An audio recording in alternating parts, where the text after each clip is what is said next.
tarsus of this horse. One important thing when you're radiographing anywhere on the hind end on the horse is to be aware of where you could be kicked and how you could be kicked.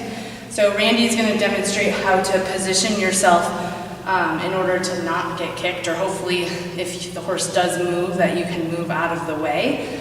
But always remembering that we're going to be taking the views with your plate holder either positioned in front or on the side. So you're never going to have a plate holder hold the plate from here because it's an easy place to get kicked.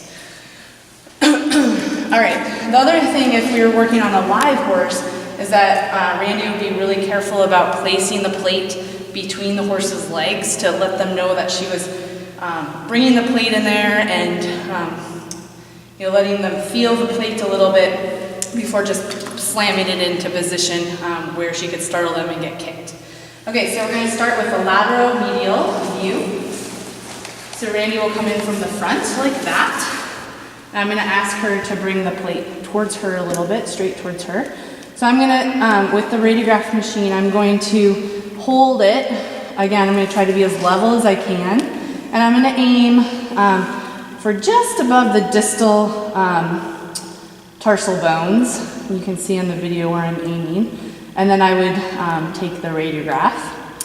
So that's the lateral medial.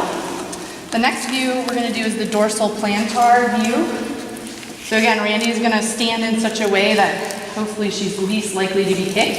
This view also is dangerous for the person taking the radiograph, so I'm going to be really careful that I can move if the horse were to move. So we're going to come down and come into position. I'm going to ask her to push the handle away from me a little bit so that we're right lined up, and go ahead and drop the entire plate. One thing you want to see as the person with the x-ray machine is that you can see the silhouette of the joint on the plate. You can see the shadow.